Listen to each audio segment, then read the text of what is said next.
अस्सलामुअलैकुम, मेरा नाम है मोहसिन और आप देख रहे हैं मोहसिन परदेसी यूट्यूब चैनल। आज की वीडियो में मैं आपको बताऊंगा कि आप अपने मोबाइल में से MP3 फोल्डर किस तरह से डिलीट कर सकते हैं। वीडियो पसंद आए तो उसे लाइक करें और हमारे चैनल को लाजमी से सब्सक्राइब करें। चलो बिना टाइम वेस्ट किए वीडियो को शुरू करते हैं। तो फ्रेंड्स, अगर आप अपने मोबाइल में से MP3 फोल्डर यानी जो खाली फोल्डर हैं उसको तमाम फोल्डर्स को क्लिक पे किस तरह से आप डिलीट कर सकते हैं। फ्रेंड्स, उसके लिए आपको एक एप्लीकेशन की ज़रूरत पड़ेगी जो कि आप प्ले स्टोर से डाउनलोड कर सकते हैं। अब ये इंस्टॉल हो चुकी है। इंस्टॉल होने के बाद आपने जस्ट इसको ओपन करना है।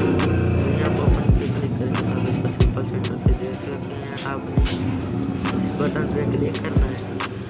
अब एक बार क्लिक करेंगे तो ये ऑटोमेटिकली ये तमाम जो फोल्डर हैं उनको खुद ब खुद ही डिलीट कर देगा। फ्रेंड्स, आप देख सकते हैं इसने मेरे 20 MP3 फोल्डर यानी खाली फोल्डर ऑटोमेटिक वन क्लिक पे डिलीट कर दिया। फ्रेंड्स, देखिए हमारी आज की छोटी सी वीडियो अगर आपको पसंद आई तो वीडियो को लाइक करो और हमारे चैनल को लाजमी से सब्सक्राइब करो। अगली वीडियो के लिए इजाज़त दीजिए। Thanks for watching. अल्लाह हाफ़िज़।